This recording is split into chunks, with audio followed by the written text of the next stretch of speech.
Hello everyone, hope you're all having a great day. Looks like the Bears lost again.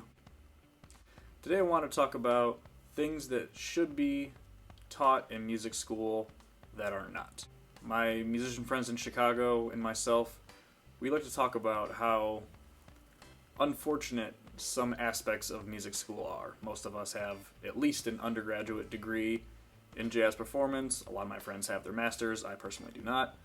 And there's so many things about being a professional musician we wish were part of standard curriculum but are not. Things I can think of off the top of my head: networking skills, managing your own website and social media pages, recording studio, how to book, how to manage rehearsals, how to manage time, how to pay everyone. Those are just a few things. I'm sure I could list many more if I really got into it. But today in particular, I want to talk about having an internet presence. Having your own website, having your own YouTube channel, social media. I'm not particularly big into social media. I don't care much for Facebook. I don't care much for Instagram. I have those, but it's probably just me posting a funny picture of my cat. So today in particular, I'm going to show you my website, my YouTube channel, my other YouTube channel, and give you guys hopefully a few ideas of things that you can use to advertise yourselves.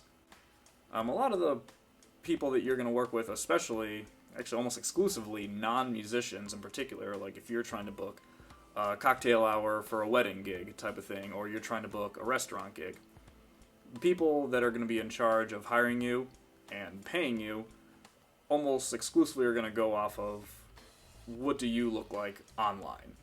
If you have some nice videos of yourself, if you have different videos of your bands playing, different venues, that's what they're going to look for.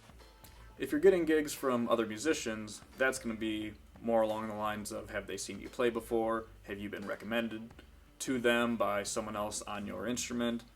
Goes a long way. For today's video, we're going to be looking at more, how are you getting hired from people that are not musicians? How is your internet presence going to get you that gig at that restaurant, for that wedding, at that club as well? So, without further ado, let's take a look. Alright guys, so this is my website, www.mikebenning.com. One of the first things I did when I moved to Chicago was pay a friend of a friend to take some great photos of me. I got in a suit and tie and drove around the city of Chicago to look fantastic, because when you give your business card to potential clients, this is the first thing they're going to see is the homepage, is you looking great with your instrument. So I highly recommend it. I go to my bio page. Once again, pretty dapper looking photo of me. And it just tells it tells the clients a little bit about myself, where I'm from, where I went to school, some of the things that make me the musician that I am. The music page, I'd like to have more studio recordings. I don't have much yet. I do have some work from other band leaders, which is great to have. Hopefully I get my own band in the studio sometime next year.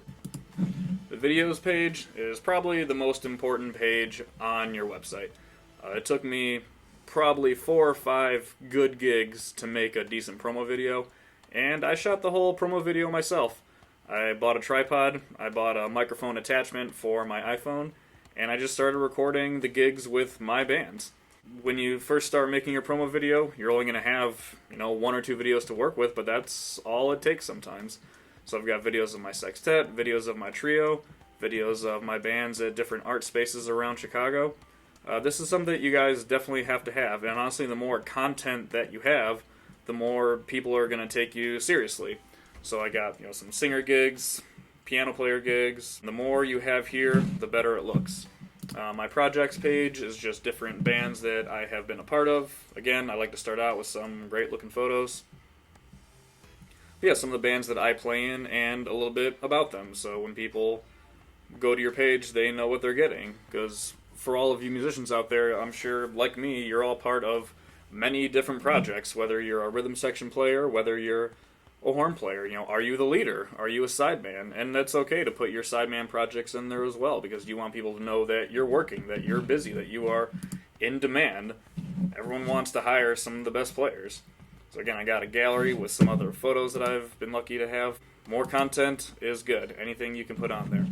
Calendar, well, I think we all know what the calendar looks like. Pretty empty, and probably will be for a few months. So once the gigs do come back, keep that calendar updated. So December 2019, On this particular day, I had my duo gig and I had a quartet gig later that night. On this Thursday, it's what is the band? Who's the band leader? What are the details? What times? The address? These are all things that you can do with Squarespace. Squarespace is the platform I use for my website. Wix is a great one as well. I've been happy with Squarespace. It's really easy to use. I pay about $200 a year or so to manage my own site, but it's something that you absolutely need to have. The store, as many of you know, it's where I keep all my transcriptions that are available. And with your own store, you can put anything else here.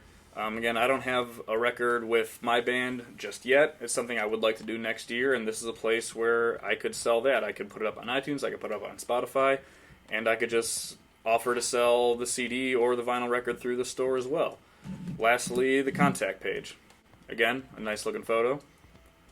My name, my phone number, email address, my YouTube, my Instagram.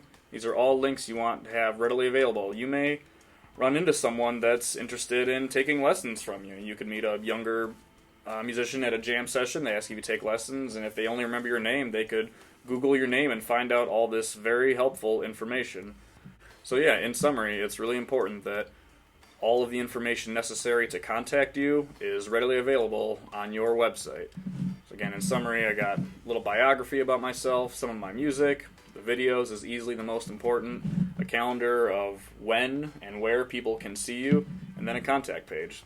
So yeah, guys, really make sure you put some effort to make a clean website, get some good photos, some good videos, and then you're going to have people that tell you that you put a really good website together and it looks very professional. That's what we're going for here. So this is my other YouTube page. As a bass player, my channel is Bending7 Bass. For Artistry Works, my channel is, as you know, at Artistry Works. So for me as a bass player, the first few videos I have are just my sextet, my promo videos, and I've made a few different ones over the last year. I've got some trio videos, some older videos, my jazz festival videos. I have some lessons that I took with other bass players that I keep private so I can go and check up on them myself. But as far as what people are going to ask you for, do you have a YouTube channel? Do you have an Instagram page? And you're going to want to have some very clean, well-edited videos of you playing. It could just be a few highlights, you taking solos on some songs. It could be songs that you arranged.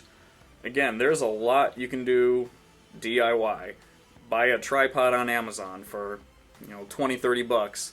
I have a Zoom microphone attachment for my iPhone, cost $100.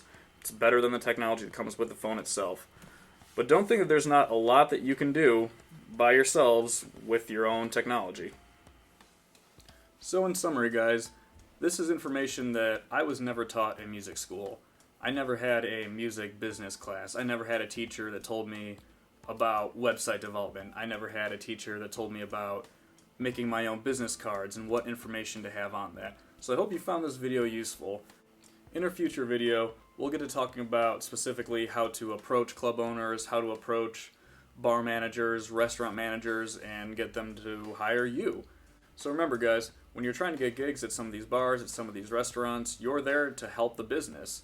And when you initially pitch yourself, these managers are not going to listen to more than a couple minutes of you talking. Half the gigs I've gotten were just me walking in off the street asking them, hey, do you have live music? Oh, here's my card. Check me out. My name's Michael. Nice to meet you. That was the entire conversation at one of my steady gigs that I had for 3 years until we all know what happened, shut down all the gigs.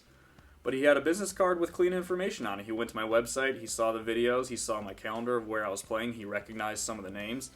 The guy gave me a call a few weeks later, said I liked what I saw. What do you charge for 3 hours of music? Do you do duo? Do you do trio? And he had all the information, for the most part, what he needed from my website. So I hope you found this helpful, and I really look forward to seeing if you guys have any of your own websites that you'd like to show. Drop them in the comments. This is a constructive criticism type of atmosphere. We're all here to learn together. Again, I'm not the perfect businessman. I'm still learning through the process, but this is information that I just really wish my music school would have taught. So once again, guys, thanks so much for checking out the channel. Thank you for checking out the videos. I hope this has been helpful. I look forward to seeing you on the next one.